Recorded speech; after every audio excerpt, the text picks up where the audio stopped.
오늘 우리에게 주시는 하나님의 말씀 창세기 1장 26절부터 2장 3절까지 말씀입니다. 자, 먼저 1장 26절에서 31절 말씀을 보면요. 인간 창조의 특별함을 얘기하고 있습니다. 인간은 만물과 달리 특별하게 하나님께서 창조하셨지요. 그것이 바로 하나님의 형상이라는 것입니다.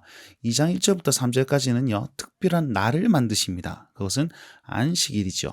이것을 통해서 하나님께서 인간에게 원하시는 것이 무엇인가, 우리에게 원하시는 것이 무엇인가, 그것을 살펴볼 수 있습니다. 첫 번째, 인간 사람을 창조하시는데 어떻게 창조하시느냐? 26절 말씀 보니까 우리의 형상대로, 또 우리의 모양대로라고 말하고 있습니다.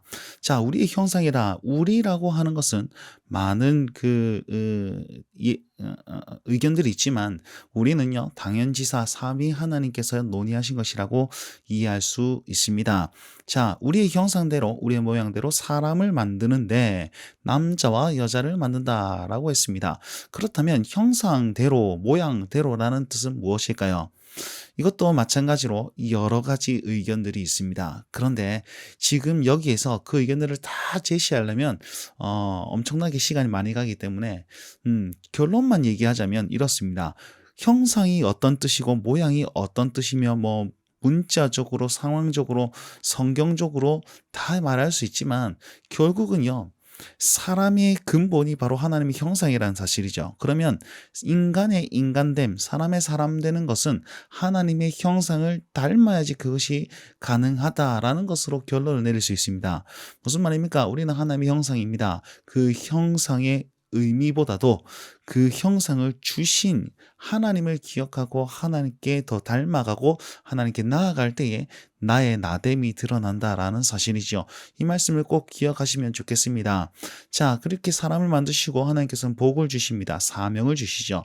생육하고 번성하며 땅에 충만하고 땅을 정복하라 라고 얘기를 하고 있습니다. 그리고 28절에 두 번째, 모든 생물을 다스리라 이렇게 얘기하고 있습니다. 자, 두 가지 복, 두 가지 사명을 주셨습니다. 처음에는 번성하는 것이죠. 자, 여기서 정복하다 그리고 다스리다 라는 말은 유지하고 보호하라 라는 뜻입니다. 자, 생육하고 번성하는 것은 이제 자손으로 나아가는 것이죠. 인간의 특별함을 여기서 좀 알 수 있는데요. 여섯째 날에 보시면 모든 그 생물들에게 너희는 종류대로 번성하라 라고 얘기하지만 이 인간 창조 이후에는 종류대로 번성하라 라는 말은 없습니다. 인간이 여러 종류가 있는 것이 아니고 독보적인 하나님의 형상, 하나님의 그 모습 하나밖에 없다라는 것입니다. 그래서 우리가 그 진화론 모습이 오스트랄로피테쿠스 이런 거 있지 않습니까? 예, 그런 종류는 없습니다. 우리는 하나님 형상을 닮은 인간, 사람 한 분류밖에 없다라는 사실 기억하시면 좋겠습니다. 자, 그렇게 모든 생물을 다스리라라고 해놓고서는 하나님께서 인간과 짐승에게 채식을 할 수 있도록 말씀하십니다. 자, 이것은 육식이 없는 상태죠. 아마도 죄가 없는 곳을 상징하는 어떤 부분이 아닐까라고 생각해 봅니다.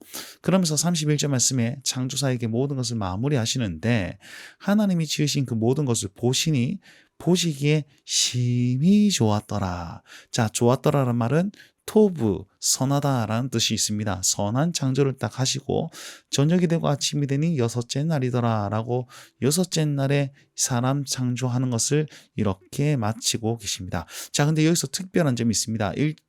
첫째 날부터 다섯 번째 날은 관사가 없는데 날에 대한 여섯째 날은 특별히 관사가 붙어 있습니다. 이걸 가리켜서 어떤 학자가 여섯째 날은 굉장히 특별하게 만들어졌다. 그래서 인간 창조는 모든 만물의 창조의 클라이막스다라고 얘기를 했는데요. 네, 인간이 특별하게 창조된 건 맞지만 이 관사 하나 붙었다고 해서 여섯째 날이 더 특별한 날이다라고 해석하는 것은 조금 생각을 해봐야 되지 않을까. 아무튼 인간은 특별한 방식으로 특별한 하나님의 형상을 가지고 창조되었다라는 사실만 기억하시면 좋겠습니다. 자, 2장 1절부터 3절까지 보시면 이제 안식일에 대해서 말씀하시는데요.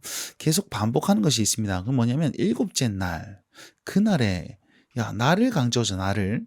그 다음에 그때 안식하셨습니다. 자, 안식은 그냥 쉬고 아무것도 쉬고 이런 것보다도 그날을 복되게 하사 거룩하게 하셨다라고 했습니다. 안식하시면서 그날을 복되게 하시고 거룩하게 하시면서 일을 마치셨다, 일을 그치셨다. 이거 계속 반복하고 있거든요.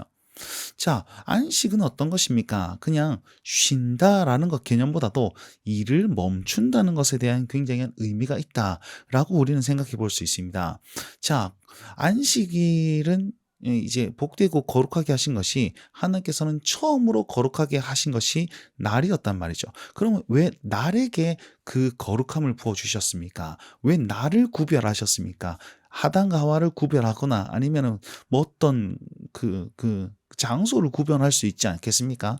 근데 하나님께서는 날을 구별하심으로 그곳으로 안식에 초대하고 있는 하나님의 놀라운 계획을 알 수가 있습니다. 그래서 이 안식일은 복에 참여하는 날이 되고 또 구별된 날이 된다는 것입니다. 그래서 우리가 안식에 참여한다는 것은 안식일을 거룩히 지킨다는 것은 내가 복을 받고 있음을 기억하는 것이고 또한 거룩하게 구별된 자녀임을 드러내는 날이 바로 안식일, 우리의 정체성과 굉장히 크게 영향을 미치는 그런 날이다라고 생각하시면 되겠습니다.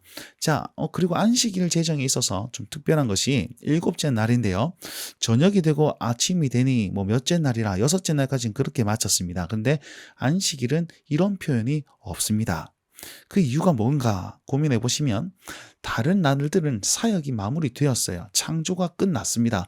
짐승을 만들었고 빛을 만들었고 자 끝났어요. 더 이상 더 만들 게 없습니다. 그런데 안식은 마무리가 되지 않는다는 겁니다. 여러분 안식일이 그때 한 번만 딱 안식하시고 지금은 안 하십니까? 아니요. 지금도 계속해서 안식일은 계속 주어져 있다는 것입니다. 결국 지금도 안식의 때는 효력이 있고 하나님께서는 계속해서 이 안식일들을 이끌어 나가고 계신다라는 사실을 강조하기 위해서 마무리를 짓지 않고 이렇게 여지를 남겨두지 않았나 그렇게 생각해 볼 수 있습니다. 히브리서 4장 9절 말씀에 지금도 안식의 때가 여전히 효력이 있다라고 얘기를 하고 있습니다. 자, 오늘 인간의 특별한 창조와 그리고 안식일의 창조, 안식일을 제정에 대해서 함께 보았는데요. 꼭 기억하시면 좋겠습니다. 우리는 하나님 형상을 닮아갈 때에 나의 나됨을 알 수 있다. 그리고 안식일에 참여할 때에 안식일의 일을 그치고 하나님께 나아갈 때에 복에 참여한 자, 거룩한 자가 될 수 있다. 그 안식일은 지금까지 이어져 오고 있다라는 사실을 기억하시면서 하나님의 안식에 우리의 그 인간의 특별함, 하나님의 형상을 회복하면서 오늘 하루 살 수 있었으면 좋겠습니다. 그리 살기 위해서 무엇을 결단해야 되는지 삶에 구체적으로 적용해 보시기 바랍니다. 오늘도 말씀 붙들고 주님과 동행하십시오. 날마다 주님과